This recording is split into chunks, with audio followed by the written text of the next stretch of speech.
오늘 말씀의 제목은 방해자를 돌파하라입니다. 이 시간 방해자를 돌파하라는 제목으로 하나님 말씀 전하겠습니다.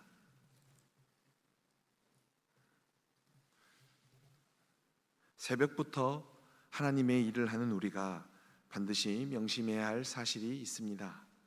그것은 바로 하나님의 일에는 방해자가 존재한다는 것입니다. 그러므로 우리는 이 방해자를 돌파해야 합니다.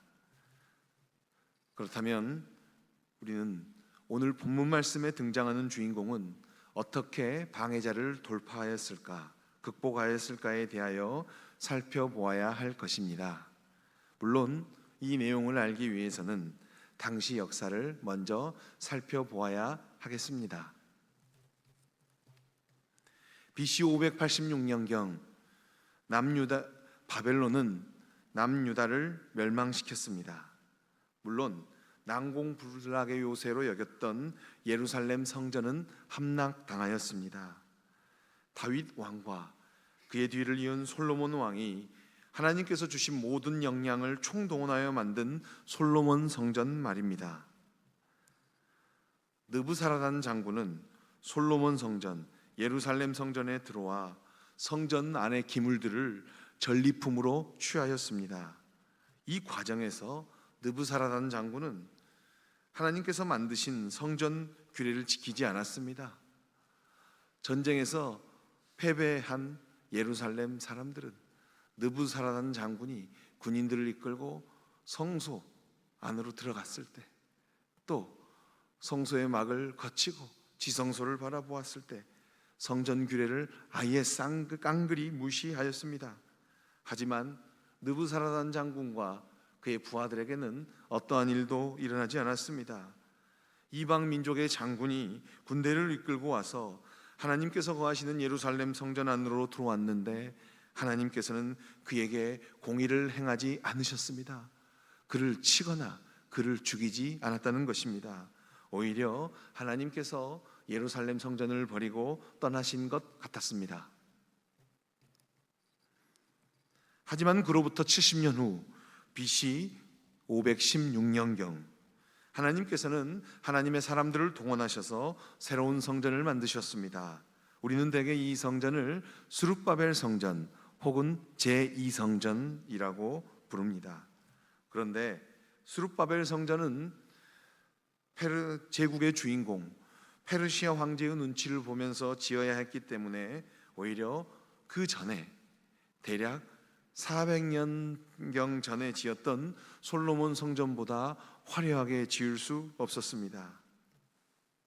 이렇게 예루살렘 성전이 바벨론에 의해서 무너진 후 70년 후 스룹바벨 성전 제2성전으로 대체된 것은 하나님께서 이미 선지자 예레미야 25장 11절에서 13절의 말씀을 통하여 말씀하신 바를 이루었던 것입니다. 이를 위해 먼저 하나님께서는 제국의 주인공 페르시아의 고레스를 움직이셔서 고레스의 칙령 BC 538년경에 이 내용을 발표하게 하지 않으셨던가요? 고레스 칙령이 역대 36장 26절과 에스라서 1장 2절에서 4절 내용에 기록되어 있습니다. 특히 이 시간 더 자세히 기록된 에스라서 1장 2절부터 4절까지의 말씀을 살펴보겠습니다. 에스라서 1장 2절에서 4절 말씀 살피겠습니다. 읽겠습니다. 바사왕 고레스는 말하노니 하늘의 하나님 여호와께서 세상 모든 나라를 내게 주셨고 나에게 명령하사 유다 예루살렘의 성전을 건축하라 하셨나니 이스라엘의 하나님은 참 신이라. 너희 중에 그의 백성된 자는 다 유다 예루살렘으로 올라가서 이스라엘의 하나님 여호와의 성전을 건축하라. 그는 예루살렘에 계신 하나님이시라. 그 남아있는 백성이 어느 곳에 머물러 살든지 그곳 사람들이 마땅히 은과 금과 그 밖의 물건과 짐승으로 도와주고 그 외에도 예루살렘에 세울 하나님의 성전을 위하여 예물을 기쁘게 드릴지니라 하였더라. 아멘. 그래서 이 고레스 칙령 BC 538년경에 이루어진 고레스 칙령에 따라 포로에서 돌아온 유대인들이나 아직까지 제국에 흩어져 있는 유대인들 모두 바람처럼 흔들리는 제국의 주인공을 바라보지 말고 제국의 주인공들을 움직이시며 역사를 주관하시는 여호와 하나님을 바라보아야 했습니다. 특히 하나님께서 다윗 왕과 맺은 언약을 기억해야 했습니다. 이들은 하나님께서 선지자들을 통하여 주셨던 말씀을 기억해야 했습니다. 이들은 토라의 말씀을 기억해야 했습니다. 아니, 이 기억을 넘어 순종해야 했습니다. 이것은 바로 하나님의 일이었기 때문입니다. 고레스 칙령에 따라 돌아온 유대인들은 무엇보다도 예배를 드려야 했습니다. 하지만 예배를 드릴 장소가 없었습니다. 그래서 그들은 먼저 무너진 예루살렘 성전을 지어야 했습니다. 이것이 하나님의 일 중에서 가장 급선무의 일이었기 때문입니다. 요사닥의 아들 예수아와 스알디엘의 아들 스룹바벨이 중심이 되어 이 일에 착수했습니다. 많은 사람들이 적극적으로 하나님의 일에 참여하였으며 성전의 기초를 다시 놓을 때 그들은 기쁨으로 하나님을 찬송했습니다. 하지만 하나님의 성전을 건축하는 하나님의 일에 방해자가 등장하였습니다. 방해자들의 정체는 유다와 베냐민의 대적, 에스라 4장 1절에 나온 유다와 베냐민의 대적이었습니다. 방해자들은 우리가 아는 바와 같이 사마리아인들이었을 것입니다. 사마리아인들은 스룹바벨이 중심이 된 성전 건축에 참여하기를 요청하였습니다. 하지만 스룹바벨 및 기타 지도자들은 이 일을 허용하지 않았습니다. 그러자 그들은 로비 등을 통한 교묘한 방법으로 성전 건축을 방해하였습니다. 그 결과 성전 공사가 중단되었습니다. 이 내용이 다음 말씀 에스라 4장 24절에 기록되어 있습니다. 우리 한 목소리로 읽겠습니다. 이에 예루살렘에서 하나님의 성전 공사가 바사왕 다리오 제2년까지 중단되니라. 아멘. 사마리아인은 페르시아가 고레스 칙령이 BC 538년경에 명령되었다고 한다면 이 사마리아인들은 BC 538년경에 시행된 고레스 칙령을 언제까지 방해했냐면 대략 한 17년 정도 방해했습니다. 그래서 BC 521년, 즉 다리오가 즉위한 지 2년까지 이 일을 방해했다는 것입니다. 이렇게 사마리아인들이 자신들이 참여할 수 없다고 해서 10여 년 동안 하나님의 일을 방해한 것으로 볼 때 그들이 하나님을 찾는다는 등 하나님께 제사를 드리려 한다는 그들의 주장의 정당성은 인정하기 어렵습니다.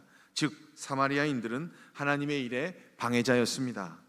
자, 그렇다면 오늘 말씀의 주인공은 어떻게 이 방해자들 사마리아인들을 극복하고 돌파하였을까요? 오늘 본문에는 방해자들을 돌파하기 위한 세 가지 행동이 기록되어 있습니다.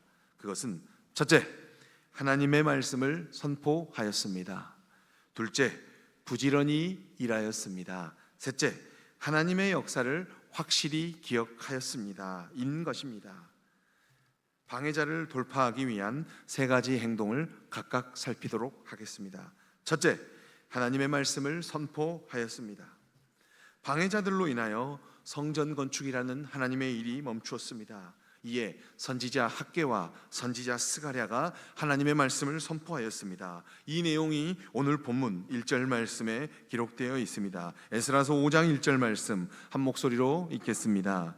선지자들 곧 선지자 학개와 잇도의 손자 스가랴가 이스라엘의 하나님의 이름으로 유다와 예루살렘에 거주하는 유다 사람들에게 예언하였더니 아멘. 선지자 학개와 선지자 스가랴가 하나님의 말씀을 선포하였습니다. 하나님의 말씀을 예언하였습니다. 이에 스룹바벨과 예수아가 다시 하나님의 성전을 건축하기 시작했습니다. 물론 하나님의 말씀을 선포한 선지자들도 이 일에 동참하였습니다. 더욱더 많은 이들이 이 일에 참여하였습니다. 그렇습니다. 하나님의 일의 시작은 하나님의 말씀을 선포함으로부터 시작됩니다. 하나님의 말씀은 많은 사람을 하나님의 일에 참여하게 하며 동시에 방해자들이 만들어 놓은 제국의 견제에 대한 두려움도 물리칩니다. 둘째, 부지런히 일하였습니다. 하나님의 말씀이 선포되자 스룹바벨을 중심으로 유다 장로들을 포함한 많은 이들이 성전 건축을 재개하였습니다. 이들은 부지런히 일하였습니다. 아니, 미친 듯이 일하였습니다. 물론 이렇게 유다 지역에서, 예루살렘에서 성전을 부지런히 짓는다는 내용이 제국망에 포착되었습니다. 이에 예루살렘을 중심으로 한 지역을 관할하는 총독 다뜨네가 스달보스네와 여러 관리들을 이끌고 성전 건축하는 자들을 찾아오지 않을 수 없었습니다. 이 소식을 들은 방해자들은 기뻐하였을 것입니다. 하지만 이 일들은 방해자들이 원하는 대로 흐르지 않았습니다. 총독 다뜨네를 비롯한 진상조사팀은 하나님의 일, 성전 건축하는 자들을 지켜보았습니다. 하나님의 일을 하는 이들은 모두 부지런히, 아니 미친 듯이 일하였습니다. 빠른 속도로 일이 진행되고 있었습니다. 이 내용이 오늘 본문 8절에 기록되어 있습니다. 에스라서 5장 8절 말씀 한 목소리로 읽겠습니다. 왕께 아뢰옵나이다. 우리가 유다 도에 가서 지극히 크신 하나님의 성전에 나아가 본즉 성전을 큰 돌로 세우며 벽에 나무를 얹고 부지런히 일함으로 공사가 그 손에서 형통하옵기에. 아멘. 이에 관할구역 총독 이하 진상조사팀은 이 일을 방해하지 못하였습니다. 이 일의 진상을 파악하였습니다. 그러자 이 일은 자신들이 처리할 문제가 아님을 알았습니다. 그래서 그들은 친히 다리오 왕에게 편지를 쓴 것입니다. 이제 세 번째, 방해자를 돌파하기 위한 세 번째 행동입니다. 셋째, 하나님의 역사를 확실히 기억하였다입니다. 진상조사팀은 누가 성전 건축을 지시하였는지 물었습니다. 왜냐하면 예루살렘에서 행해지고 있는 성전 건축은 지정학적 위치상 페르시아 제국에 불편함을 가져올 수 있었기 때문입니다. 이에 유다 장로들은 이 일은 하나님께서 하나님의 종인 자신들에게 시키신 일임을 말하였습니다. 여기에 더하여 하나님께서 이 일을 다리오 왕의 선대왕 고레스를 통하여 지시하셨음을 밝혔습니다. 이 내용이 오늘 본문 13절에 기록되어 있습니다. 에스라서 5장 13절 말씀 한 목소리로 읽겠습니다. 바벨론 왕 고레스 원년에 고레스 왕이 조서를 내려 하나님의 이 성전을 다시 건축하게 하고. 아멘. 심지어 유다 장로들은 선대왕 고레스는 유다 총독 세스바살에게 바벨론의 느부갓네살이 하나님의 성전 안에서 취한 금그릇, 음그릇까지 다시 돌려주었음을 말하였습니다. 상황이 이러하였기에 관할구역 총독 이하 진상조사팀은 이 일을 확인하고자 이 일의 확인을 본국에 있는 다리오에게 청구하게 되었습니다. 물론 이 일을 진상조사팀은 멈추게 할 수 없었고요. 스룹바벨을 중심으로 하는 하나님의 일은 계속해서 진행되었다는 것입니다.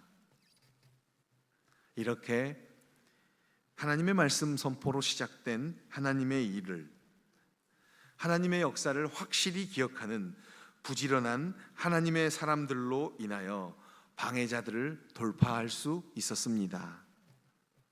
이 시간 방해자를 돌파하기 위한 세 가지 행동은 다음과 같습니다. 첫째, 하나님의 말씀을 선포하였다. 둘째, 부지런히 일하였다. 셋째, 하나님의 역사를 확실히 기억하였다. 자, 그렇다면 이 세 가지 행동을 실천하여 하나님의 일을 방해하는 방해자를 돌파하는 은혜가 있기를 주 예수 그리스도의 이름으로 축원합니다. 기도하겠습니다.